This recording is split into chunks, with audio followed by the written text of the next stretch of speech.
Good afternoon, everyone, and welcome to our fourth panel, Careers in the Manufacturing Trades.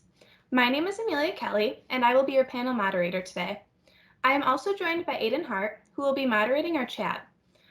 I would like to take a moment to thank all of our wonderful panelists for taking a few minutes out of their busy schedules to join us today. With our technical career day having been canceled with the closure of our schools, we wanted to find a way to still hold these panels for our students that are interested in entering these fields after their high school careers. Before we get started, I would just like to inform everyone that this panel will be recorded and uploaded to our YouTube channel at a later date. I would also like to inform those students who are a part of our work-based learning team that they are able to ask questions in the chat feature for our panelists to answer with any leftover time. So getting started, when I say your name, if you wouldn't mind introducing yourself, telling us the name of your company, and letting us know what your job position is there. Please keep your responses to around 30 seconds for each of our questions, just so that we can hear from everyone today. So starting off, Mr. Kevin DeVault.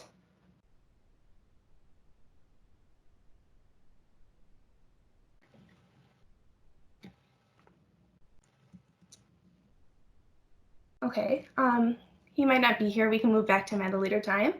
Mr. Rick Mingle. Oh yes, I'm with Haun Welding Supply, and I'm a territory manager, and I've been in the business for 26 years. And what I do, I just sell all different welding equipment, welding gases to industry. Thank you very much. Mr. John Sieminski.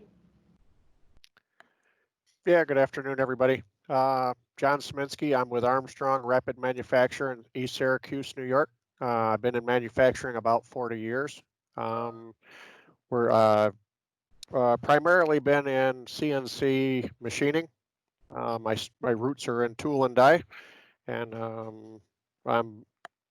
I have coolant in my veins. I've been in manufacturing a long time, and I seem to take a liking to it. Thank you very much. Mr. Robert Link. All right. Miss Nancy Connors. Okay. Mr. Sean Cretan.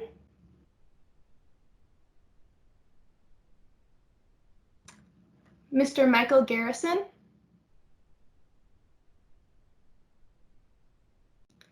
Mr. Kevin Mychajluk.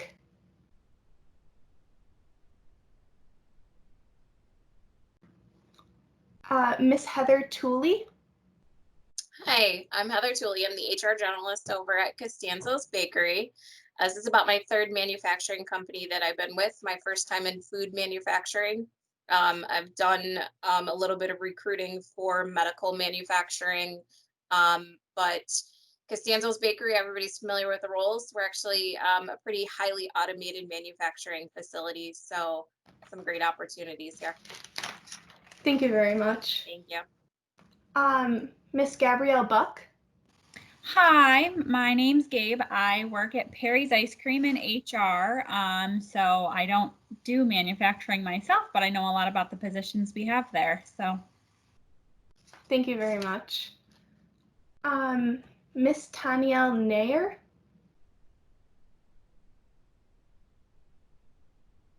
And then finally, Miss Stacy Kuba, excuse me.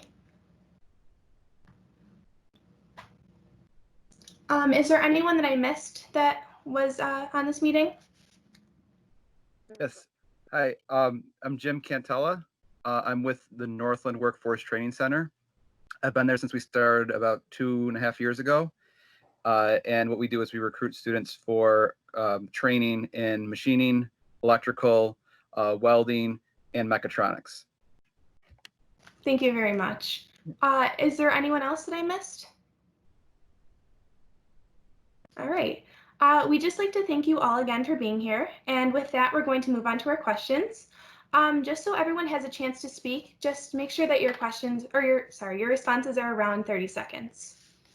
All right. So our first question is, tell us a little about your path to your current career and why you decided to take valuable time out of your day to share career-related advice with our high school students.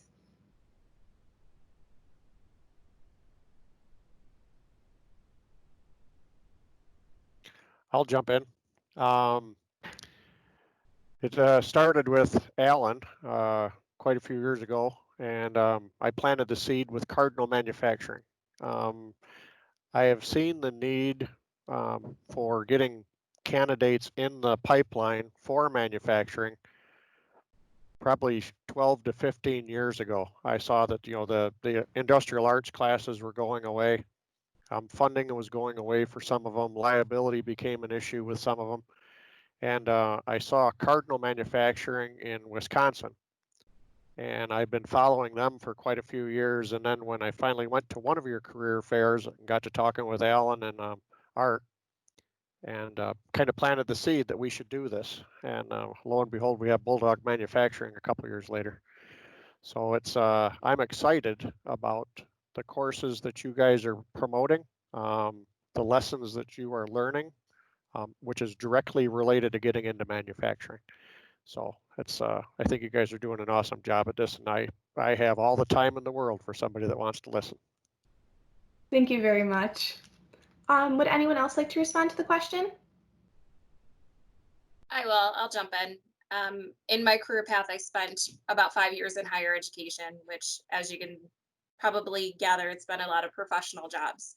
I've seen a very large uptick in people taking more of a skilled trades position.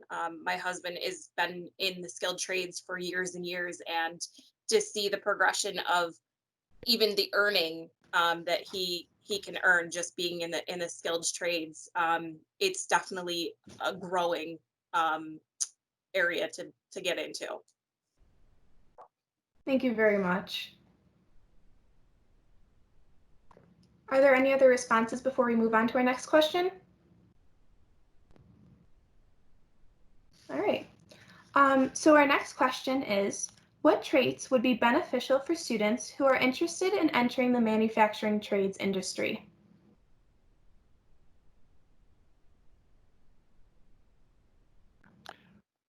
I'll jump in again. They're learning math is important. There's a lot of skills that need to be learned in school, of course.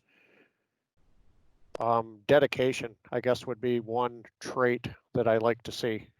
Somebody that comes in, somebody can come out with a degree, and that degree to me isn't as important as how much the person wants to be in the career that they're trying to choose, whether it's medical or whether it's manufacturing.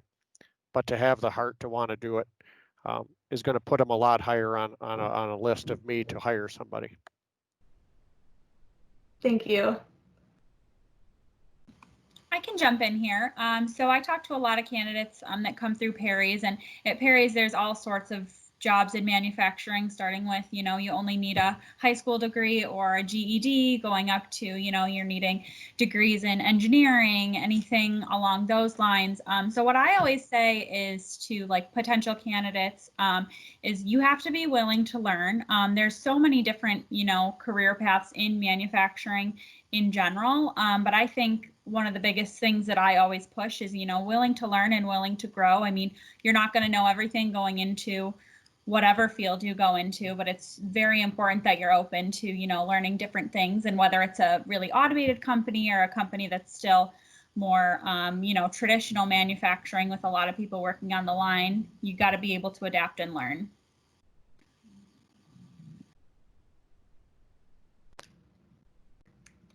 All right, would anyone else like to jump in?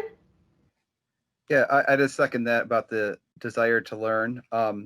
One of our student success stories that comes to mind is actually a middle-aged gentleman that did our one-year training program as a technician in mechatronics. And talking with him after he graduated, I think it was maybe 4 or 5 months after he graduated, he was already getting to move up because he was stepping up to the plate when the company was like, we need to train you on this, we need to train you on that. So really going up the ladder and just not being afraid to take things apart, work with your hands, and just learn more so that you can always be growing. Thank you. Are there any other responses before we move on to our next question? Yes, Rick Mingle from Haun Welding. I just like to give a little bit of background from myself. When I started in the into sales, I got hired by Mills Welding, and I had zero background in welding. And what I did was I took on I went on to work nights learning welding, to help myself learn the different processes and products, which helped me in my job with Mills Welding. So it's all what you put into it, and if you want to learn, you're going to succeed. And here it is, 25, 26 years later, and I was able to become an outside salesman, and this type of job, this is where I landed. So it's just all what you want to put into it, and you can succeed. Well, it is what you make of it, for sure. Yep. Thank you all. Before we move on to our next question, is there anyone else that just wants to give their final thoughts?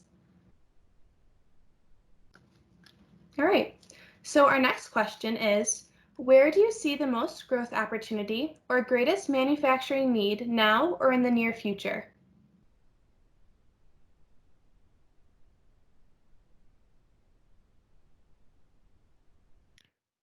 I can chime in here. This is Kevin DeVault with Lincoln Electric. We've noticed over the past 10 years the need for manufacturing. There's been a big drop off of people stepping up to the plate and actually filling those spots that are becoming vacant. The average manufacturer worker is in their late 50s at this point, nearing retirement. So over the course of the next 5 to 10 years, we are going to have a huge push for people to enter the manufacturing industry. The generation that was from where I came up, the manufacturing jobs were pretty solid, and it was go to school, get a 4-year degree, and come out into the business world. Well, that was great, and we did that, but we left a huge gap that needed to be filled for manufacturing. So this is a fantastic time for young students to graduate and be able to jump in the manufacturing world and really take advantage of the opportunities that are in front of them. Thank you. Absolutely. And just to add on top of that, there is such a shortage in manufacturing right now. It's definitely an employee's market. We find the cost of going up to getting the proper candidate is getting much higher, as it should. There's a lot of training, a lot of cardinal knowledge that needs to be learned from the people that are about to retire. So there is a great deal of attention to detail and the wanting to learn. But yeah, it's a wide open market for sure.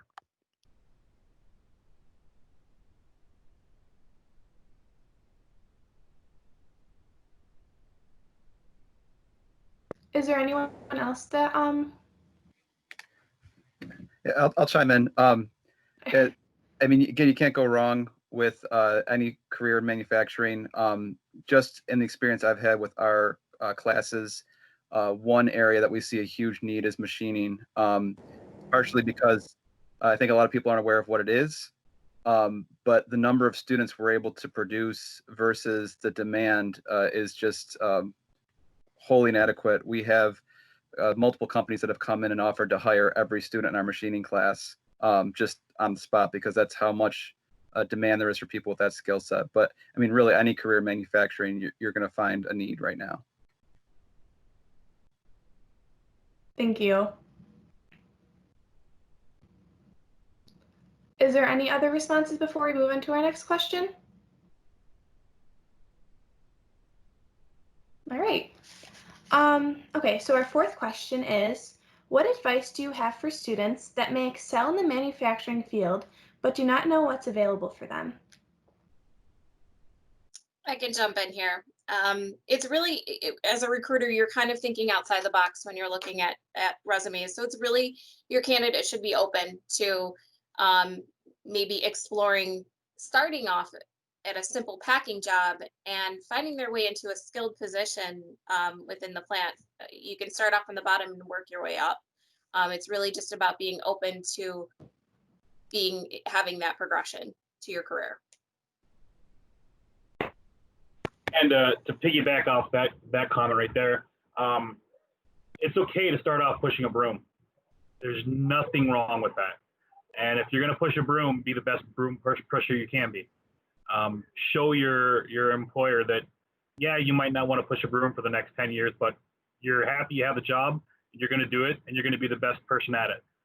That will shine, that will get you into other positions, that will get you to advancement, and it'll help you fast track your career. If you just, whatever job you get, you're the best at.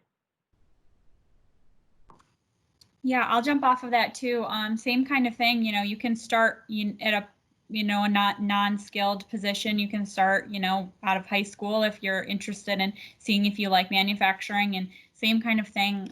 You can move up so quickly as long as you're there, you're willing to learn, you're doing your job the best that you can.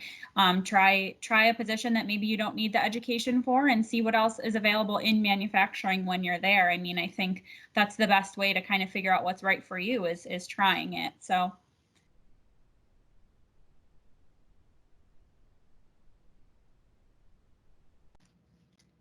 Are there any more responses to that question? I'll respond. I would also suggest taking advantage of, if your school participates in the manufacturing day activities, which is usually the first Friday in the month of October, to participate and go out and visit a local manufacturer. Alden has great tech ed programs during manufacturing month, so they're always engaged. I know a lot of the schools are, but get out there and try and get to visit a manufacturer and see what you think. In addition, you can always visit Northland. They have outreach activities, was it twice a week, Jim, where people can come and visit and check things out. Yeah. Just to go off that, Peter, too. We did 3 times a week. We invite people to come down, and just to provide a quick anecdote. I had one student that actually came outside of those times. He was a current employee at a manufacturing company, and he just showed up one morning, gave him a tour. About 10 months later, he had completed his certificate program and got a substantial raise with a promotion. And this is somebody that came at an entry level, and a year later, his life has just moved up dramatically. So that dedication, that willingness to learn can really, be a strong attribute in your success. Thank you very much, everyone. Just before we move on to our next question, just any panelists that have joined us midway through, would you mind just introducing yourself, telling us the name of your company, and then what your position is? Peter Coleman. I'm the president and CEO of the Buffalo Niagara Manufacturing Alliance. We represent 200 local manufacturers, primarily in Erie and Niagara County. What does it look like? There's 1,500 manufacturers in Erie and Niagara. We're employing 65,000 people with a median wage of $68,000 a year, so plus benefits. We need help even in this crisis. You're going to talk about essential. Manufacturing has been going throughout the pandemic and operating as normal since day one. So when you want to talk about job security, these jobs are going to be there even in the most dire of times, and you're going to be in structured environments where safety is a priority. So we need you, and join up. Yeah, just to jump in on that, the company I work for now, we do plastic injection molding along with our CNC machining. And right at the beginning of this pandemic, we had a customer that normally would buy $300,000 to $400,000 worth of product over the course of a year, and they gave us a $1.2 million contract due ASAP, and it's actually plastic injection molded parts for blood analyzing equipment, which was there a worldwide need for, and they needed them just as fast as they could get them. The other part of our manufacturing in the CNC side is military defense, and again, when times get tough, the defense and the military are are always full throttle. So like Peter said, the worst of times, manufacturing is always necessary. Thank you. I'm a little bit late, so I'll jump in. My name is Kevin DeVault. I work for Lincoln Electric. I was on the engineering side of Lincoln and got asked to go over into the sales side. So my title now is sales engineer. I've been with the company about 5 years. They came out to Buffalo about 3 years ago, and it's never really been in manufacturing until this, but it's been a great industry to be in. So. Thank you very much. Are there any other panelists that joined in midway through that didn't get a chance to introduce themselves? All right, so we can move on to our next question. So our next question is, where do you recommend going for training and why? Do years of formal training in college predict annual salary?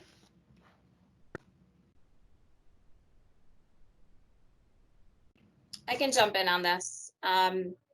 So a lot of manufacturing skills will probably come from on the job, but obviously your engineering side of the house would be, you know, more of that formal college training. Does your college training predict your salary? Yes, sometimes when it comes to engineering, but I guess it would just depend on the industry that you got into as far as manufacturing goes. As far as CNC goes, learning some of the support functions is probably more important than the actual running a CNC itself. Learning the metrology and how to use the tools. Learning how to read blueprints so we don't have to train that. If somebody has the basics and they come in the door, teaching them how to run our machines on our particular product is easy if they have the basic building blocks to get started. So we don't need a fully blown machinist, but we need somebody that wants to be a machinist, that has the ability to learn, that has the drive to want to learn, and has the basic seeds planted already, and we can grow with that. This is Peter. One of the other aspects I would always encourage is kind of the German model. Learn your trade before the theory. So if you're going to be a mechanical engineer, you should be a machinist. There's a lot of times that we have students come out of four-year institutions with engineering degrees, and they have no idea what they're designing or building. So oftentimes you'll meet an electrical engineer who knows nothing about electricity, right? Or they don't know how that is integrated to a mechanical component, how it operates a pneumatic device, a hydraulic device, motor controls. So, understanding the trade. And, one of our most popular programs that we support from the Manufacturing Alliance is in the electrical side. So tons of automation jobs available that are all integrated with electricity. So learning the basic theory of electricity. I'm sure everybody has probably played around with a light switch at home, and it can be nerve-wracking. But if you understand the theory and the basics behind it, being able to operate safely and resolutely is important. So I'd encourage that on the electrical side. And then welding, machining, those types of metalworking programs are incredibly important as well. I guess just one more thing, and don't get too pinpoint focused on one entity. Like Peter was saying, you should, even though you don't want to be a welder, you should know about welding. Even though you don't want to be an electrician, you should know something about electricity. And the same thing in manufacturing. You sort of need to know about the sales and what you're trying to get to, targets and quoting and all of that. So it's not that you're going to be doing that specifically. You may get into the sales side of things and be doing just that, but at the same time, you still need to know more about the CNC and how the parts are made to be effective in whatever job you choose. Yeah. I wouldn't be doing my job if I didn't invite all of you to come and join our school, which is a great option. And like everyone's saying, it's not the only way to get started, but at Northland, our whole goal is to provide, two things. On the opening end, provide people with the opportunity for a new career, but on the completion end, it's to provide local companies with people with these skill sets, the skill sets that are most in demand.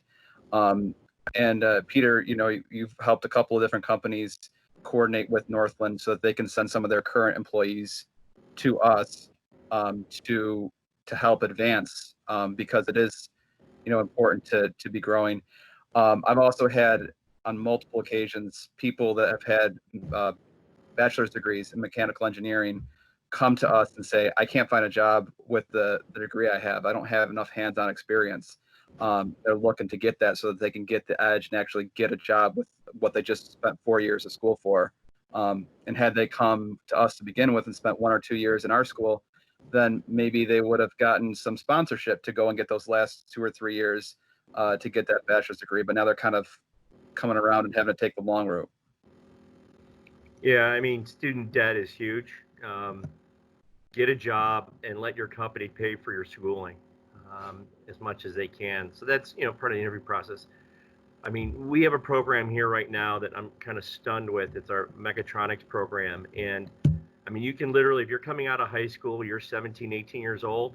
By the time you're 19, within literally a year of you graduating from high school, you'll be making close to $40,000 a year, probably fully packaged at $50,000 a year at the age of 19. So that's healthcare benefits. You don't need mom and dad until you're 25, right?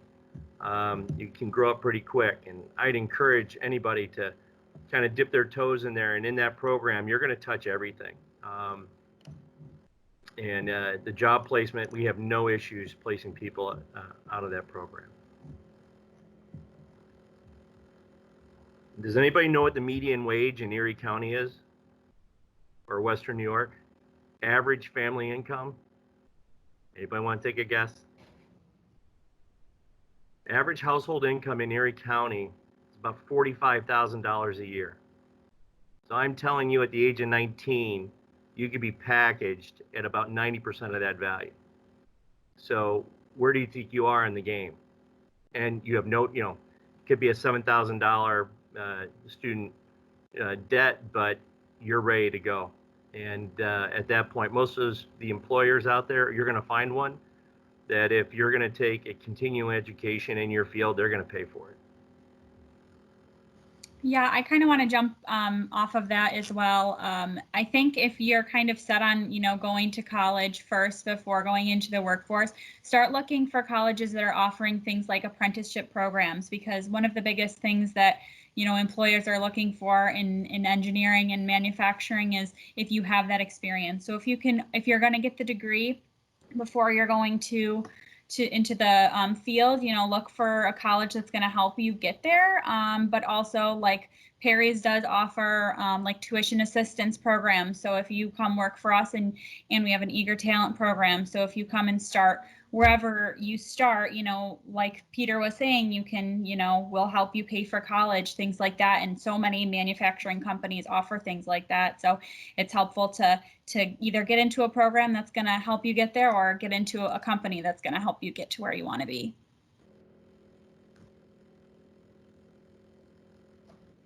One of the nice things about the Northland program is just that, is that you can get in there and you can experiment with different avenues. It's kind of almost a safety net. It's kind of a no harm, no foul. Okay, I don't like this. Let's switch gears and let's get into this. Let's dabble in this a little bit and take the first semester in this and switch to something else. But it's always, like I said, the rounding and the systems knowledge is crucial.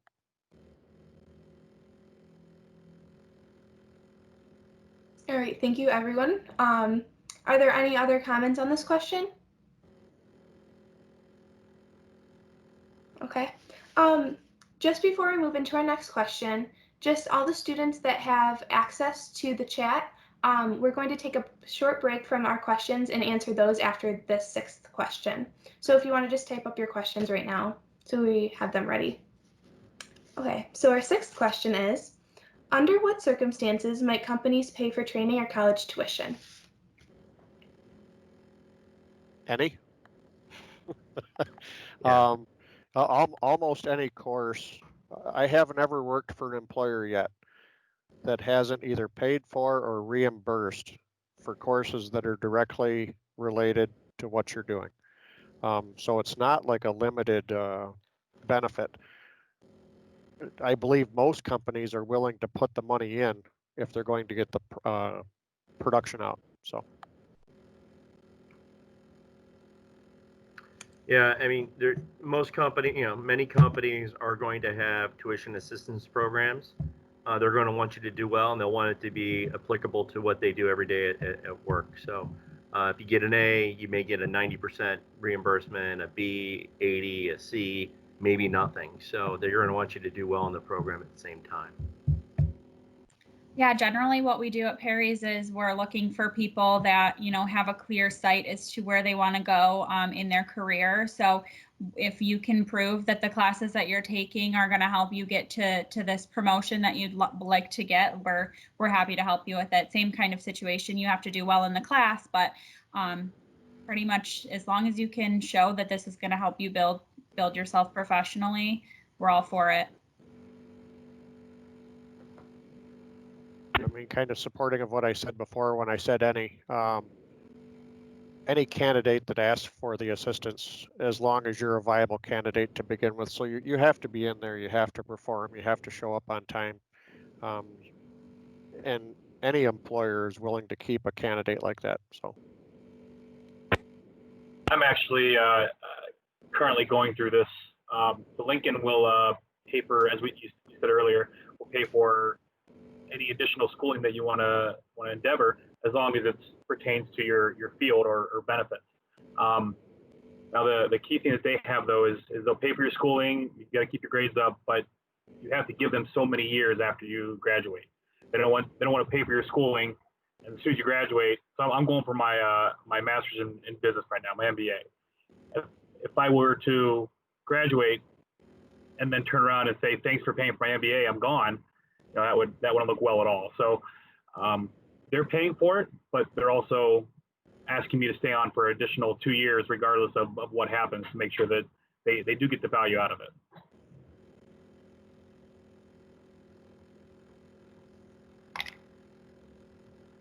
All right, do we have any other responses to those questions or to that question?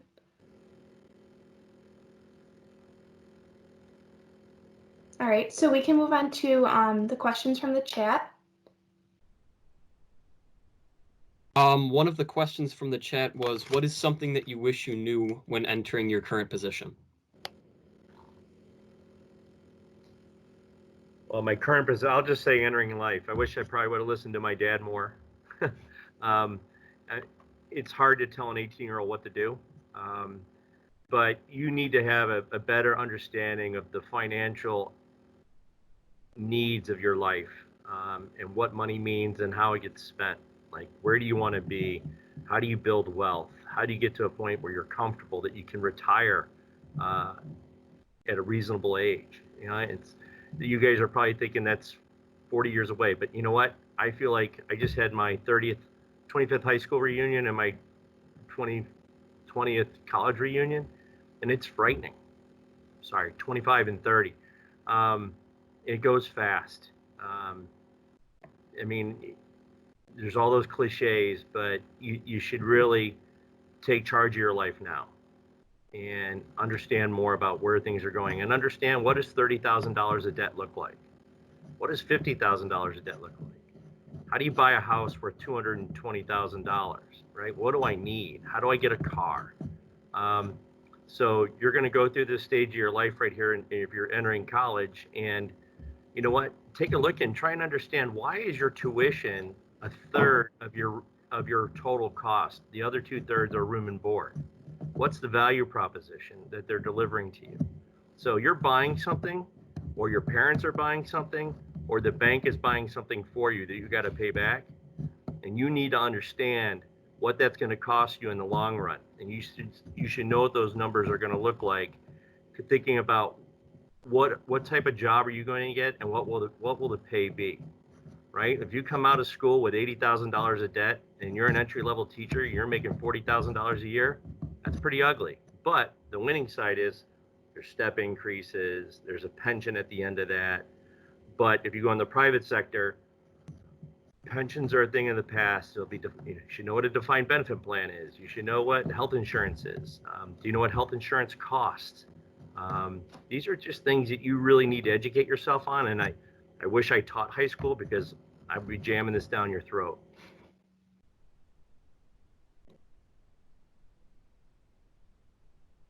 Yeah, I'd probably second Peter's comment. Knowing financially exactly what you're spending on school and in continuing education, and how that's going to relate to when you're older and you've got a lot more things like a mortgage and diapers to pay for and that type of thing, if that's part of your future. Knowing financially how to set yourself up for your future is A1 most important.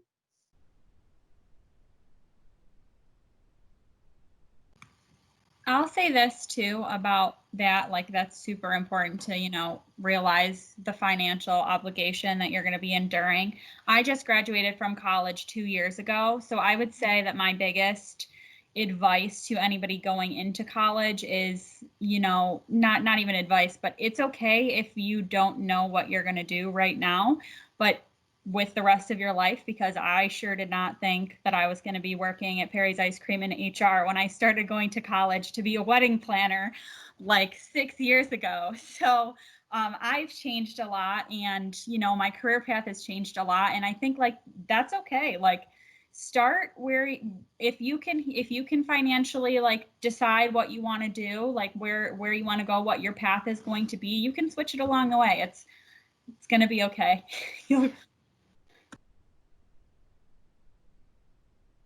Yeah, and I mean, just with that theme of being informed, since a lot of you are probably looking or considering school, one thing I would say, because I've seen it time and time again, is it's okay to not know what you're doing or to change your mind, but just be sure with how you go about it.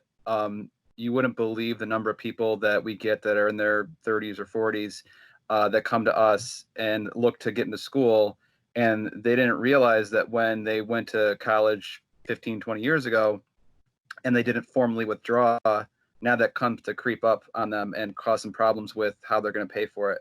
So there are, it's not like you have to commit for life, but if you do decide, hey, this isn't for me, make sure that you're withdrawing correctly or transferring correctly, because that kind of stuff will come up and can really cause a problem down the road. All right, just so we have enough time to answer our final question, we're going to stop the chat questions. Thank you very much for everyone who submitted one. So our final question is, we have a student-run manufacturing program named Bulldog Manufacturing, which allows students to participate in the manufacturing business roles, such as accounting, welding, designing, cost estimating, and other roles needed to run the company. Students have to apply for this course, which meets daily for 90 minutes based off of their interests and their career paths. How do you think this would benefit our students in the future? And would your company be interested in partnering with Bulldog Manufacturing?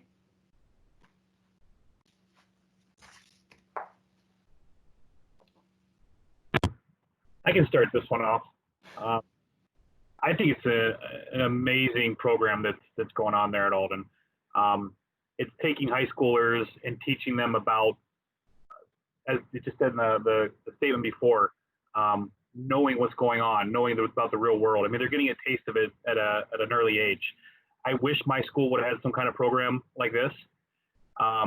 It's a fantastic operation. I know when Mr. Egnick came to me and told me that he was doing this, I just, I shook his hand. I said, this is awesome. I love it. So I can't speak for Lincoln on a side of partner. I know that I've done what I could do to help them out, but yeah, there's a huge benefit for this, and anybody that can get involved with this program, I strongly recommend it.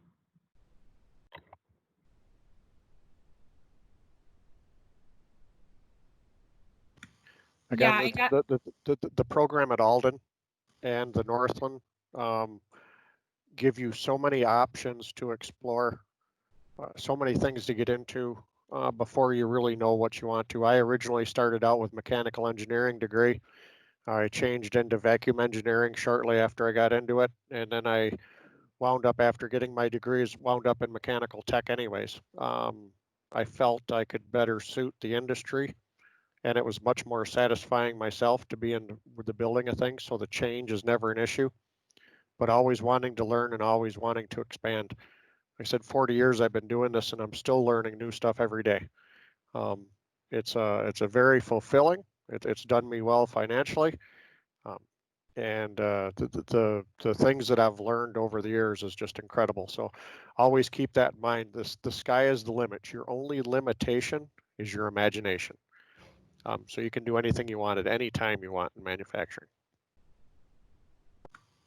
Yeah, I think that course sounds amazing, and it's great. Like I said before, the earlier you can get exposed to different, opportunities, the better, because then you'll have it more figured out. You won't be going to school like me to be a wedding planner, maybe. But I think that, Perry's is always looking for opportunities to partner with, people that would possibly be interested in joining the company someday. So I know that Perry's would very much be interested in participating in that if we were given that opportunity.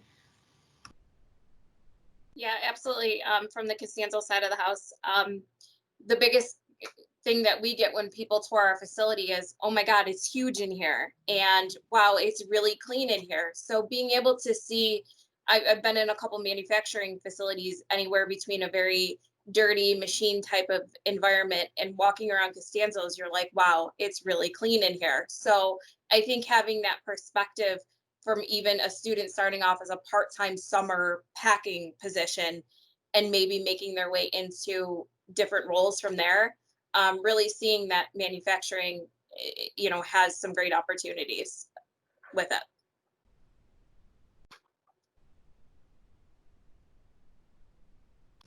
All right, are there any more responses? All right, so we have actually just almost run out of time, excuse me. So I'd like to once again thank all of our wonderful panelists for joining us today. And if there are no more questions or comments, I think we're all done here, and I hope all of you have a wonderful day. Thank you. Thank you. You too. Thanks for having us.